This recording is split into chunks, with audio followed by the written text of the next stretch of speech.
प्रदेश उत्तराखंड पर। अपना प्रदेश अपना देश। इस गर्मी में घर लाइए सुपीरिया ताजगी, सुपीरिया लेमन फ्रेश साबुन के साथ, जिसमें है नींबू और मिंट के कुदरती सत्व। अब 3 साबुन के साथ 1 साबुन बिल्कुल मुफ्त। पानी के मामले में I never compromise on technology. Live pure touch, the next generation RO technology, जो दे सबसे शुद्ध पानी। Come on India, live pure। जल्दी करो। रवि सर, ऑफिस ड्रॉप करना जरा। Sure sir. चले चलो चलो। पावरफुल, माइलेज कम होगा। सर इको थ्रस्ट इंजन है, 67 किलोमीटर पर लीटर। सीरियसली? यहाँ और वो फुल्ली डिजिटल स्पीडो बॉस। डिजिटल स्पीडो? वो तो मेरी गाड़ी में भी नहीं है। TVS Phoenix 125, इंडिया की पहली प्रीमियम 125cc बाइक। अब लाइफ का गियर बदलो। तानिया, रवि की सैलरी स्लिप दिखाना जरा। Walk with me, come walk with Flight. Walk with Flight. Walk with me. Flight, fashionable and light. With Flight.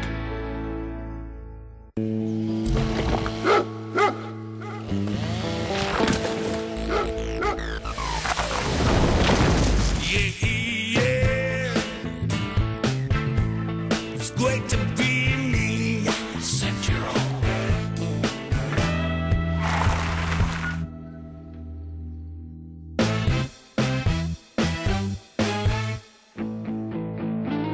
It's great to be me.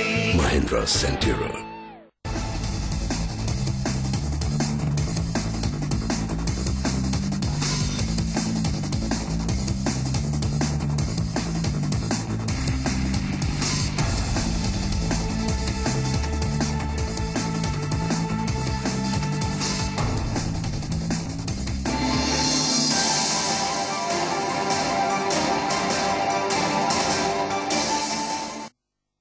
नमस्कार, इस खास पेशकश में आप सभी का स्वागत है। आपके साथ मैं हूं निहारिका महेश्वरी।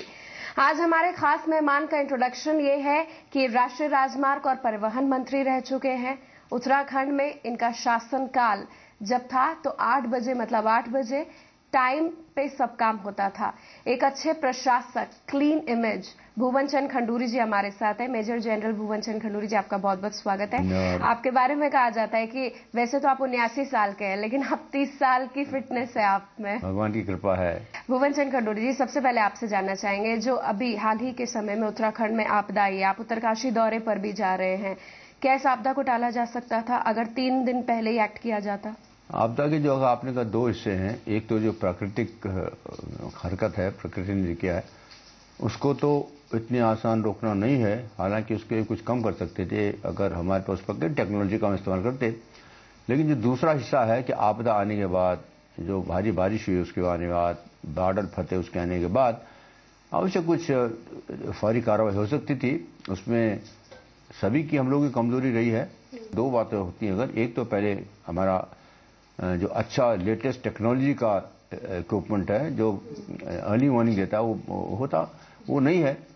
लेकिन दूसरी जो है भी, मौसम विभाग ने 14 तारीख को बता दिया था, मौसम बराबर विभाग कह रहा है कि हमने 14 तारीख भारी वर्षा की और बादल फटने की सूचना दे दी थी।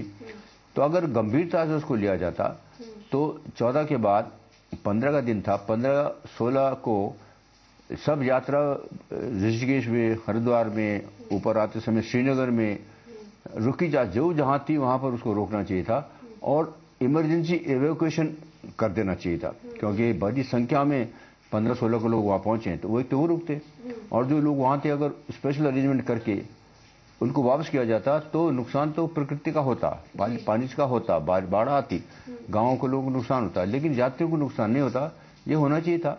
लेकिन जैसे मैंने कहा कि अगर 2 चीजें उसमें होती, एक तो हमको टेक्नोलॉजी विश्वसनीय थी और दूसरा जो है कि सरकार रिएक्ट करती। सरकार के मंत्री ने खुद ही कहा है कि हमने इसको गंभीरता ने नहीं लिया है वार्निंग को। हमने कहा कि सामान्य वार्निंग आती रहती, वैसी भी हो। तो यहाँ एक बड़ी चूक हुई है, कुछ सरकार की चूक है और कुछ हमारे जो राष्ट्रीय स्तर पर जो हमारी कमियां नहीं है कि हम अच्छा स्टेट द आर्ट नहीं किया। 16 तारीख से लोग ऊपर रामबाड़ा में नहीं चलते, 17 तारीख सुबह ऊपर नहीं जाते, तो उससे ये जो है कमियां रह गई हैं। खंडूरी जी, आगे इस तरीके के हादसों को रोकने के लिए एनडीआरएफ की तर्ज पर स्टेट डिजास्टर रिलीफ फोर्स की बात की जा रही है, आप इसका कितना समर्थन करते हैं? और अगर उसमें उतने थिंक टैंक और काबिल आदमी नहीं आएंगे, तो किस तरीके से? निहारिका जी, दो चीजें हैं। अभी हाथ साहब ने बहुत बड़ा सबक इससे सीखा है, तो इसमें दो पहलू से टैकल होने चाहिए। एक तो pre disaster, pre cloud burst, और जो पहले करना चाहिए जिसके लिए हमको इंतजार नहीं करना बारिश का, और दूसरा है कि आने के बाद हमारी कोशिश के बाद भी किस प्रकार से हम नुकसान को कम कर सकते हैं। अंतर्राष्ट्रीय से मामूल उदाहरण है। तो पहला जो हिस्सा है, मैंने आपको कहा स्टेट ऑफ आर्ट टेक्नोलॉजी तुरंत लगाने की जरूरत है। उत्तराखंड में ही, यहाँ पर गढ़वाल कुमाऊं में तो है ही, क्योंकि मैं भी फौज में भी रहा हूं, और उस समय भी जोशीमठ में बहुत बड़ा 1970 में बहुत बड़ा क्लाउड बर्स्ट हुआ था, बहुत ज्यादा नुकसान हुआ था। लेकिन इस समय तीनों घाटियों में एक साथ आया है, तो उससे उसके जो मैग्नीट्यूड ज्यादा है। खंडूरी जी, पैसे की कमी नहीं, केंद्र तो लगातार देता है, यहाँ पर भी कांग्रेस की सरकार है, तो अब आरोप नहीं लगा सकती? नहीं, मैं अभी की बात नहीं कर रहा हूँ, मैं पिछले 20-30 साल की बात कर रहा हूँ। और अभी अमेरिका में हमें बताया जाता है, हम टीवी में देखते हैं कि 7 दिन पहले, 10 दिन पहले वो ये नहीं बताते कि तूफान आने वाला, हरिकेन आने वाला, ये बताते किस मैग्नीट्यूड का आएगा, किस शक्ति का आएगा, कहां से आएगा, जगह जगह तो खाली करवा देते। तो जान का नुकसान नहीं होता, माल का होता है। हमारे देश में बांग्लादेश है, मुझे बताया गया कि उन्होंने इस प्रकार के, वहां तो हर रोज समुद्र से तूफान आते रहते हैं, तो उन्होंने व्यवस्था की है, अर्ली मॉर्निंग 2-3 दिन पहले आए, लोग खाली कर देते हैं, छोड़ जाते हैं जो सामान, और सामान में नुकसान होता है, बाद में वापस आते हैं। तो ये जो चीज है, इसमें किसी प्रकार का अभी पैसे देने से कुछ फायदा नहीं ना। अभी जो प्रीएम्प्ट कर रहा है, तो उसमें मैं समझता हूँ 2 चीजें करनी पड़ती हैं। एक तो आपकी फोर वार्निंग जल्दी होनी चाहिए, और उसका हमारे पास दुनिया में टेक्नोलॉजी है, ऐसी कोई कमी नहीं है। सिर्फ हमारी उसको गंभीरता से हमने नहीं लिया, सीरियसली नहीं लिया, अब लापरवाही कर रहे हैं, और पैसा उसमें कोई कमी होनी नहीं चाहिए, ऐसा बहुत बड़ा कीमती नहीं है। तो एक तो वो होना चाहिए, और दूसरा जो डिजास्टर जब आ जाता है, उसको आने से पहले, जैसे मैंने अभी कहा कि इस वैज्ञानिक नॉलेज आजकल इतना बढ़ गया है। हमारे यहाँ क्लाउड बर्स्ट की बात आती है, क्लाउड बर्स्ट को क्या, हम इतने बड़े क्लाउड बर्स्ट हो जाते हैं, भारी संख्या में लाखों टन पानी उसमें आता है। क्या ऐसी कोई टेक्नोलॉजी हम डेवलप कर सकते हैं? करनी चाहिए, कोशिश करनी चाहिए कि क्लाउड को बड़ा बम बनने से पहले ही छोटे बम जब तक हुआ है उसका हम पानी डिस्चार्ज कर दें, पंक्चर कर दें, तो जिसमें 1000 टन पानी है उसमें 200 टन रह जाएगा, तो नुकसान कम होगा। तो इसमें इसके ऊपर भी मैं समझता विचार करना चाहिए। फौज को कितनी कड़ी ट्रेनिंग मिली थी? आप जिस तरीके से आईटीबीपी के जवान, इंडियन आर्मी, इंडियन एयरफोर्स ने संयुक्त ऑपरेशन किया, ऑपरेशन सूर्या होप, आप उससे संतुष्ट दिखे? क्या आर्मी के पास पर्याप्त रिसोर्सेज? संतुष्ट नहीं, बहुत आभारी हैं आर्म फोर्सेज के। हालांकि मैं आर्मी का रहा हूं, और निहारिका जी, हमको कोई उसकी ट्रेनिंग नहीं मिलती, वो उनका काम नहीं है। 8 टू 12 पावर, तो क्यों, जब कुछ काम नहीं तब कर रहे हैं। हमारे फ्लड के लिए हमको ट्रेनिंग नहीं दिया जाए, अर्थक्वेक के लिए ट्रेनिंग नहीं जाती, लेकिन ट्रेनिंग की जाती है कि जो काम आपको मिलता है उसको गंभीरता से पूरी शक्ति के साथ इस्तेमाल करना चाहिए, जो सामान्य जीवन में नहीं होता। और इसलिए अगर यहाँ पर एयरफोर्स के आए हैं, उन्होंने इवैक्यूएशन किया, तो उनकी इस प्रकार के इवैक्यूएशन की कोई उनकी लड़ाई में जरूरत नहीं पड़ती ना। लड़ाई में थोड़ी कि लाखों आदमी की इवैक्यूएट करनी। इसी प्रकार फौज के हैं, आईटीबीपी के हैं। आईटीबीपी इतना अच्छा काम उत्तराखंड के अंदर कर रही है पिछले 10 साल से, अब उनका जितना भी आभार करे कम है, लेकिन उनको कोई ट्रेनिंग की व्यवस्था नहीं है। अभी थोड़ा बहुत श्री हुआ है उनको करना, उनका मुख्य काम को दूसरा हो रहा है। जनरल साहब, आप आपदाग्रस्त इलाकों में पिछले 1 महीने से ताबड़तोड़ दौरे कर रहे हैं, आपको लग रहा है कि वहाँ की बिजली, सड़क, पानी और वहाँ के हालात को देखकर उत्तराखंड जो पृथक राज्य बना, उसका मकसद चरितार्थ हो पाए, सार्थक हो पाए? नहीं, 2 चीजें हैं निहार। एक तो आप कह रहे हो उत्तराखंड मतलब सामान्य विकास की बातें, और एक है कि इसकी रिस्पॉन्स, क्या हमने काम किया। अभी मैं काफी घूम के आया हूँ, करीब गढ़वाल के सभी क्षेत्रों में। आज मेरा उत्तरकाशी रह गया, वहां जा रहा हूँ। अन्यथा गढ़वाल के कुमाऊं, गढ़वाल के चमोली जिला, रुद्रप्रयाग जिला इत्यादि में सब घूम कर आए हूँ। और वहां पर जो सामान्य जो देखने को मिलता है कि जिस प्रकार से हादसा होने के बाद आज 32-33 दिन हो गए, वो गंभीरता जमीन पर दिखाई देती नहीं है। बहुत सामान्य काम चल रहा है, और जो चीजें 3, 4, 5, 6, 7 दिन के अंदर मुझे अभी नहीं हुई है। अनुरी जी, ऐसे ही समय में आपकी सलाह काफी इंपॉर्टेंट होती है, क्योंकि आप काफी एक्सपीरियंस्ड हैं, आपको पता है सड़क से लेकर एक किस तरीके से एक सैनिक किस परिस्थिति में कैसे एक्ट करेगा, कैसे इवैक्यूएट करेगा। आपसे कोई सलाह ली गई? नहीं, जो ऐसा आता है ना सामान्य दो तीन एक तो जो ये कहना कि आप थोड़ा तेजी से काम करिए, चुस्ती से काम, कोई सलाह नहीं, सब जानते हैं हम करना चाहिए। लेकिन जहां तक मैं समझता हूं कि सलाह मशवरा की बात होती रहती। अभी कल के अखबार में पढ़ रहा, केंद्र दूसरी जगह तो उत्तर प्रदेश में, मध्य प्रदेश में सस्ते दामों में खाद्यान्न बेच रहा है, उत्तराखंड को महंगा बात है। ये उल्टा है, हमको सस्ते दाम में देना चाहिए, ज्यादा देना चाहिए, गांवों में पहुंचने की जरूरत देनी चाहिए, वो गंभीरता नहीं है। अभी थोड़े दिन पहले मिट्टी का तेल था, सरकार ने घोषणा कर दी हम नॉन सब्सिडाइज मिट्टी का तेल भेजेंगे। एक तरफ आप खाद्य सुरक्षा की बात करते हैं, 1-1, 2-2, 3-3 रुपए किलो में गेहूं चावल दे रहे हैं, और यहाँ पर लोग मर रहे हैं, खाद्यान्न नहीं है, और आप उसे कीमत बढ़ा रहे हैं। रायपुर स्पोर्ट्स कॉलेज में खाद्यान्न जो भेजा गया है, यहाँ पर आप अगर मुफ्त नहीं दे सकते, कम से कम दाम में दीजिए। सरकार के और प्रदेश सरकार बोझ मत डालिए, वो डालिए। आप खाद्य सुरक्षा बिल लगाने के लिए इतने चक्कर में तो घोषणा कर दीजिए नहीं कि उत्तराखंड के जहां पर आपदाई है उसी रेट पर हम इनको खाद्यान्न वहां देंगे, जिसमें सुरक्षा बिल में दे रहे हैं। वो चक्कर नहीं चलता, उसमें राजनीति चल रही है।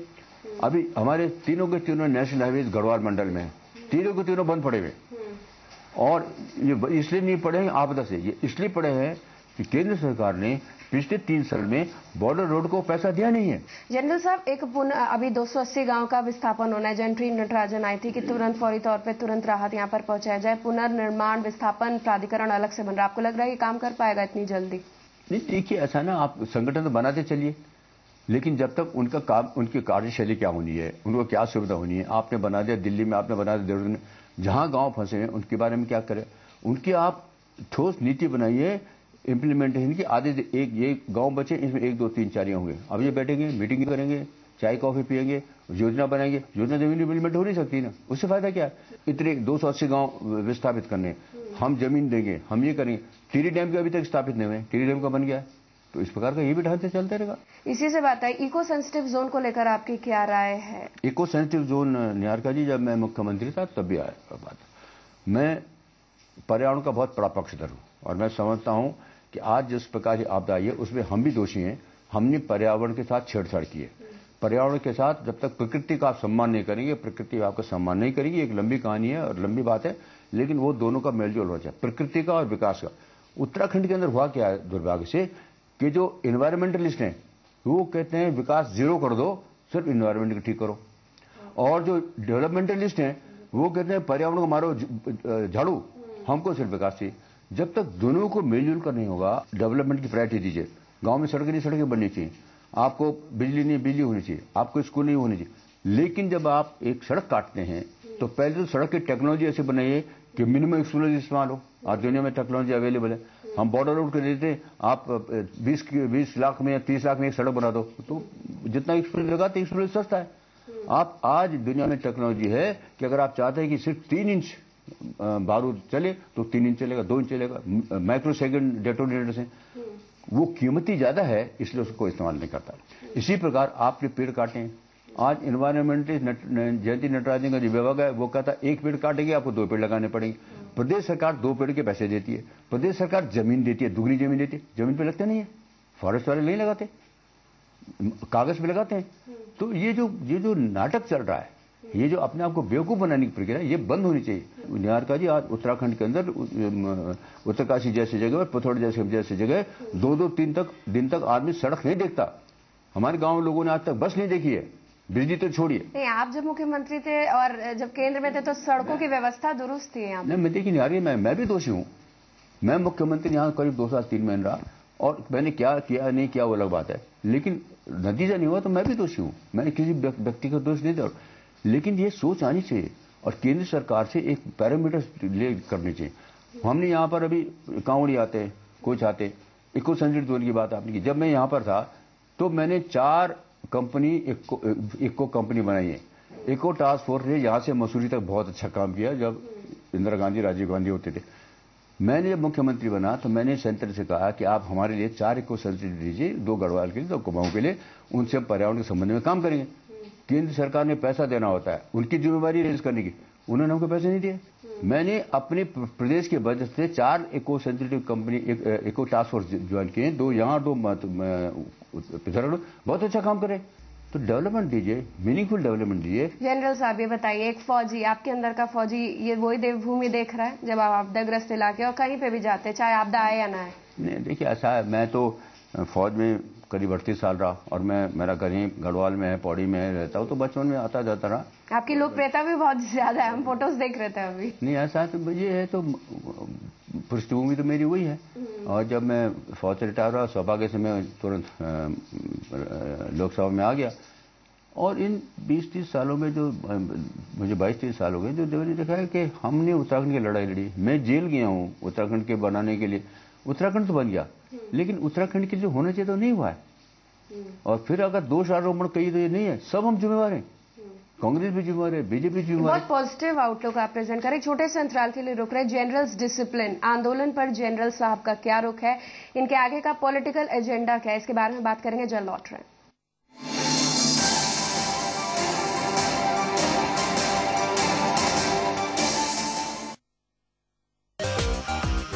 Lava Iris 504Q. Change music and click pictures with a wave. Don't touch, just wave. Flight. Fashionable and light.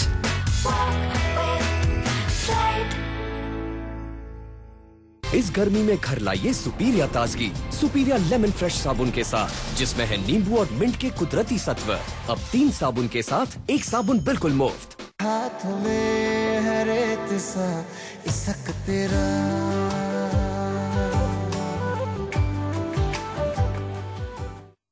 पानी के मामले में I never compromise on technology. Live pure touch, the next generation RO technology जो दे सबसे शुद्ध पानी। Come on India, live pure.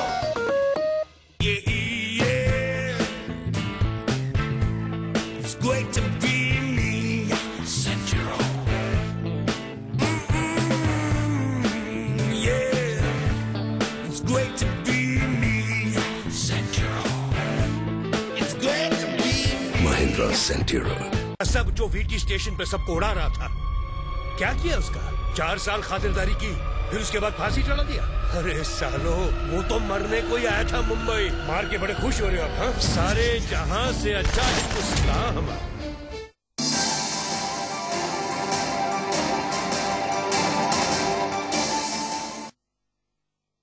आपके बारे में कहा जाता है कि आपका डिसिप्लिन, जब आप मुख्यमंत्री बने आपका डिसिप्लिन कड़क था। आपने पूरे उत्तराखंड को एक फौजी की तरह, एक जनरल की तरह चलाया।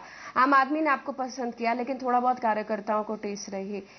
आप हटे, निशंक जी को मुख्यमंत्री बना दिया गया। आपको नहीं लगता है कि पॉलिटिक्स एक क्लीन इमेज, एक डिसिप्लिन वाले शख्स की जगह नहीं है? देखिए, ऐसा है निहारिका जी, अपने अपनी बैकग्राउंड है।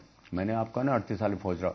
अभी तो मैं यहाँ उत्तराखंड में आया और लोगों ने कहा कि कड़क है ये है, लेकिन मैं 3 साल केंद्रीय मंत्री रहा और वहां तो ऐसे कोई, और आप दबाव में भी नहीं आते थे गलत काम के? अपेरेंट नहीं, हम लोग आते तो वहां भी 3 साल में जितना अटल जी के समय में सड़कें बनी, भारी इतिहास में कभी नहीं बनी, जिसमें उस प्रकार के कोई भ्रष्टाचार नहीं, लोग बात करते हैं। मैं नहीं कह रहा हूँ, लोग कहते हैं कि देखिए अच्छी सड़कें बनी है, मजबूत बनी, अभी तक इतने साल के बाद चल रही। तो उत्तराखंड में क्योंकि प्रदेश के अंदर जो राजनीति अलग होती है, राष्ट्र के अंदर राजनीति अलग होती है, और इसलिए जो मेरा चरित्र यहाँ है वो वहीं भी था। वहां पर अगर समय करता था तो समय होता था। जितने काम वहां, जितने सड़कें बनी है, सब समय के अंदर बनी है, अच्छी बनी है। तो ये जो एक काम करने की शैली है, प्रदेश में हो या केंद्र में हो, प्रदेश में फर्क ये पड़ता है कि बहुत, जैसे मैंने अभी आपसे कहा कि वोट बैंक पॉलिटिक्स, लोगों को अपीजमेंट करना, डायरेक्ट कॉन्टेक्ट में आप वहां पर डायरेक्ट कॉन्टेक्ट में नहीं है। केंद्र में आप काम कर सकते हैं, आदेश दे सकते हैं, उनका पालन कैसे होगा वो इंश्योर करा सकते हैं। प्रदेश के अंदर जब आप कोई काम करते हैं तो आपको उसका रिएक्शन क्या वो देखना पड़ता है। सीधी सीधा आप लोगों के साथ संपर्क में, एक आदेश का पॉजिटिव होगा और लेकिन उसका बेनिफिशियरी नहीं होगा लोगों को। कुछ ऐसे होते हैं, मैंने आपको ना वोट बैंक पॉलिटिक्स, अभी यात्रा के समय में अभी कांवड़ी आते हैं, यात्री आते हैं। मैं मुख्यमंत्री था प्रदेश के अंदर, तो गौमुख में जो हमारा ग्लेशियर था पिघल रहा था बड़ी तेजी से। मुझे बताया गया क्योंकि वहां पे बहुत बड़ी संख्या में कांवड़ी जाते थे, नहाते धोते थे, कपड़े वहां पे छोड़ते थे, तो संख्या कम करनी चाहिए। तो मैंने संख्या कम कर दी। हर दिन करीब 1500 जाते थे, मैंने कहा 500 200 जाएंगे, 100 ज्यादा नहीं जाएंगे। नाराज हुए लोग। तो उस नाराजगी से फर्क पड़ता है। अगर आप दूर बैठे हैं, आपने आदेश पास कर दिया, आदेश पास करने वाला कोई, अब मैं यहाँ पर था, वो कांवड़े को समझ आया, माने को झगड़ा किया, कुछ हल्ला किया, एक साथ झगड़ा किया, उसकी वजह से सिर्फ 50, 60, 70 कांवड़े जाने लगे। तो इस प्रकार का जो मैंने आपसे कहा कि अगर कोई जो पॉलिसी बॉडी है, कंट्रोलिंग बॉडी है, वो थोड़ा दूर हो तो ज्यादा अच्छा है। और प्रदेश के अधिकारियों की छीनने की बात नहीं है, लेकिन प्रदेश की मजबूरियां कुछ हैं, उनको समझ चाहिए। उत्तराखंड नहीं है, पूरे देश के अंदर है, और इसलिए कुछ ऐसा सिस्टम बनना चाहिए कि अकाउंटेबिलिटी तो हो, लेकिन वो प्रदेश के अधिकारियों से खिलखिलाड़ न करें। आपकी अकाउंटेबिलिटी बात से याद आया, जब आप मुख्यमंत्री थे, आप शायद पहले ही ऐसे मुख्यमंत्री हैं, लोकायुक्त की तर्ज पर आपने कानून बना दिया, ट्रांसफर पॉलिसी की बात थी, ऐसी तमाम ऐसी चीजें थी जो आपने बहुत अच्छी तरीके से लागू की थी। कांग्रेस आई, पलट दिया। तो ये दुर्भाग्य है ना। अभी अगर देखिए आज आपने ट्रांसफर पॉलिसी की, हमने लगाई 108 एम्बुलेंस सेवा नहीं 108 चले कितनी अच्छी चल रही है, लेकिन अभी आप मैं बात कर रहा हूँ जो लोग आज बोले मैंने अपने आप को शामिल किया, लोग कहेंगे अपने आप को बचा रहे, अगर मैंने गलती किया तो मुझे पकड़ो ना। इसी प्रकार ट्रांसफर पॉलिसी में जो बनाई थी कांग्रेस सरकार ने, जस्ट बिकॉज बीजेपी ने किया था, उन्होंने बता दिया। आज रो रहे हैं कांग्रेस वाले, कांग्रेस सरकार रो रही है, अगर हमने लगाया होता तो अच्छा होता। जितने कर्मचारी हैं सब उसका कह रहे हैं कि हमको वही एक्ट लागू करना है, ऐसा होता नहीं कभी, कहीं देश में ऐसा नहीं होता कि किसी को कोई कानून, सख्त कानून बनाया जाए और जिनके ऊपर लागू होना वो कह के इसको लागू करो। वो पीरियड आपके लिए कैसा था? आप अच्छी तरीके से काम कर रहे थे, आईएएस ऑफिसर्स एकदम सक्रिय हो गए थे, आपने डेवलपमेंट पे ध्यान दिया, आपने अपनी प्रैक्टिकल नॉलेज जो आर्मी से इम्बाइब की थी उसको आप धरातल पर ला रहे थे, लेकिन एकदम से आप स्ट्रीमलाइन चीजें कर रहे थे, एकदम से आप मुख्यमंत्री पद से हटे। बतौर एक व्यक्तिगत ओपिनियन में आपका लेना चाह रही हूँ। ठीक है, मैं क्योंकि एक तो मैं बार बार ये कह रहा हूं कि मेरी जो बैकग्राउंड पृष्ठभूमि है आर्मी की, उसमें मैंने जो सीबक सीखा है उसको मैंने आपको करने की कोशिश की। लोगों ने आपको स्वीकारा है खंडूरी? लोगों ने स्वीकारा है, हाँ, समय लगा स्वीकार करने में, पहले लोग नहीं माने, सब लोगों ने कहा है तो अंडरस्टैंड पास करा, लेकिन जब उनको ये लगा कि जो चीज मैं उनके ऊपर लागू कर रहा हूं मैं अपने ऊपर लागू कर रहा हूं, अगर मैं कहता हूं आप समय से आइए तो मैं भी समय से जाता हूं, तो मानते हैं लोग ना, ऐसे नहीं मानते, कोई सब मानते हैं, लेकिन वो होता क्या है कि लोगों, और इसलिए अपेक्षाएं बढ़ी, आशंकाएं बढ़ी। अब मुझे क्यों हटाएगा, क्या हटाएगा, वो अलग बात है, पार्टी की बात है, उस पर टिप्पणी करना मेरा उचित नहीं है, लेकिन मुझे दुख इस बात का होता है कि जो चीजें समाज ने स्वीकार कर ली थी, आपने उदाहरण दिया ट्रांसफर ऑर्डर का, लोगों ने मान लिया था, उसको छेड़छाड़ करने की क्या जरूरत थी? खंडूरी जी, आप कोट द्वार से हार गए, लेकिन 32 सीटें आप इस बार लेकर आए। आप हारे, लेकिन आपने एक तरीके से बीजेपी को एंटी इनकम्बेंसी से जो जूझ रही थी उसमें थोड़ा आगे कर दिया, बस एक सीट से ही पीछे हो गए बीजेपी। जैसे ये सीट मैंने यार ये कहता हूँ, अंत होता अल्टीमेटली ये लोगों का मैसेज क्या है, message is more important than your what you want to do. तो मैसेज ये लोगों का है कि बीजेपी, मैं जब मुख्यमंत्री रहा हमने कोशिश की सरकार की भलाई के लिए, हमने अपना स्वार्थ नहीं देखा, और मुझको 103 दिन मिले हैं, 3 महीना और 13 दिन मुझे कुल मिले हैं आचार संहिता लगने में। तो उस समय जो कुछ हमने किया उसमें क्या, जैसे ट्रांसफर और पॉलिसी बना दी, लोकपाल बिल बना दिया, तो लोगों को ये लगा कि हम लोग सत्ता में आएंगे तो ईमानदारी से जनहित के काम करने की कोशिश की जाएगी। बैलेट बॉक्स क्या प्रॉब्लम थी, सही समय पे नहीं पहुंच पाया, आपको क्या लग रहा है जब कोट द्वार से आपकी हार का कारण आपको सबसे बड़ा क्या लग रहा है? बैलेट बॉक्स क्या नहीं पहुंच पाए आर्मी से? उसके ऊपर मैं टिप्पणी नहीं करना चाहता, हमारी पार्टी का अफेयर है, लेकिन ये सही है कि जहां हमारी पार्टी उस समय मुझे बताया गया था कि बहुत कम सीट लाने की उम्मीद थी, वहां हम कांग्रेस हमसे एक ही सीट ज्यादा लाई ना, इसलिए जनता का मेरा मानना है कि 2011 के चुनाव में जनता बीजेपी को सत्ता में लाना चाहती थी, उन्होंने अपना इंडिकेशन दे दिया था, ये हमारी अपनी गलतियां हैं, हमारे लोगों की स्वयं की गलतियां हैं, जिसके कारण से हम सरकार नहीं बना सकते। खंडूरी जी दोबारा मुख्यमंत्री बनना चाहेंगे? नहीं, देखिए करप्शन इंस्टेबिलिटी का दौर है, क्लीन इमेज की जरूरत है। निहारिका जी, क्या आपने मुझे ऐसा सवाल पूछा है? जब मैं यहाँ मुख्यमंत्री लाया गया था तो मैंने कहा था कि मुझे नहीं आना चाहिए, लोकल में से बनाइए, लेकिन आप दोबारा आए। नहीं, खंडूरी जरूरी का नारा दिखा, आप ही को प्रोजेक्ट जब मैं 2007 में था तो उस समय मैंने कहा था कि मैं केंद्र में MP था, स्टैंडिंग कमेटी ऑन फाइनेंस का चेयरमैन था, ठीक था, काम अपनी तरह से कर रहा था, मैं खुश था, लेकिन पार्टी ने कहा कि आपको यहाँ जरूरत है, तो मैं आया, मुझे हटा दिया तो मैं हट गया, फिर लाया तो मैं ला गया। तब पार्टी क्या तय करती है वो देखना है। डैमेज कंट्रोल के लिए आपका यूज करती है, ऐसा नहीं लग रहा आपको? नहीं, मुझे नहीं समझता ये चीजें ऐसी हैं कि किस लिए इस्तेमाल करते हैं वो जाने क्यों करते हैं, पर पार्टी की सद्भावना के लिए करते हैं। खंडूरी जी, आप आर्मी में रहे, आपको पता है कि डैमेज कंट्रोल के लिए आप ही नहीं, निहारिका जी, ऐसा ना बहुत सारी चीजें मुझे पता है, लेकिन वो समाज में चर्चा के लिए नहीं है। अच्छा, ये बताइए लोकसभा चुनाव के लिए आपकी क्या तैयारी है? गढ़वाल से लड़ेंगे?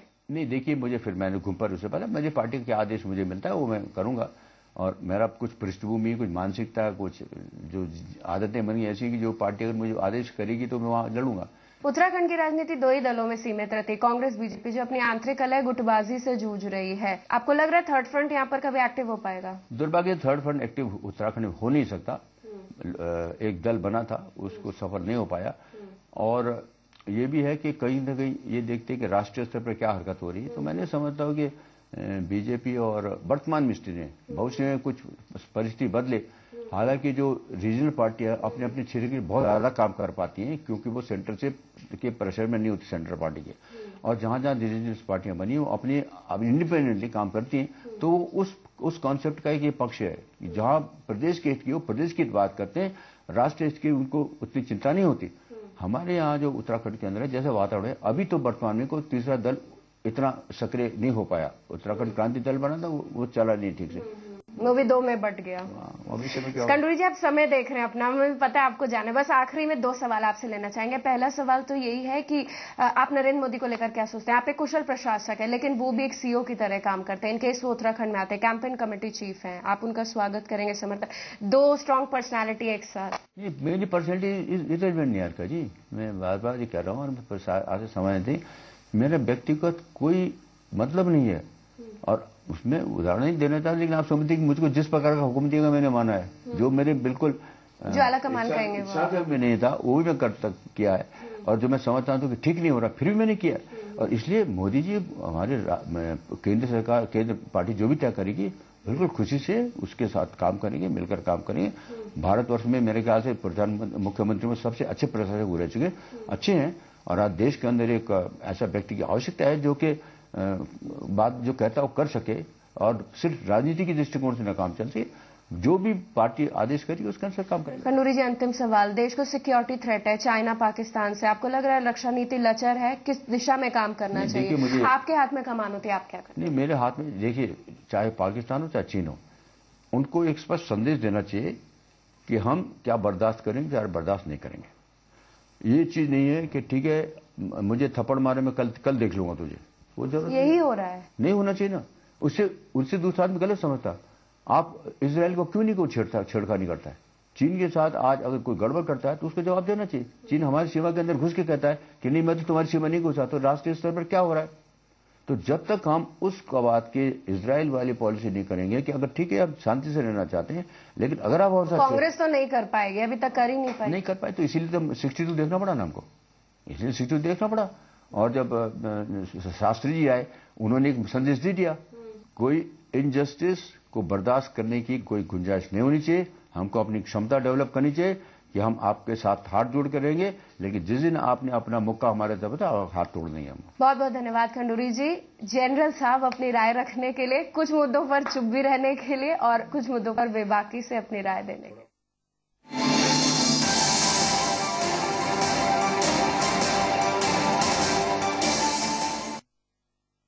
मिस्टर सुरेंद्र प्रसाद के खून में एम्पायरिंग है, इंटरनेशनल एम्पायर बन सकते थे। एक्सक्यूज, आप हमारे मैच में एम्पायरिंग करोगे?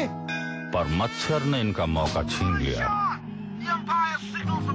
मलेरिया, एक भी मच्छर है डेंजरस, इसीलिए काला हिट, एक भी मच्छर नहीं बचेगा। हाथ में है रेत सा इसक तेरा,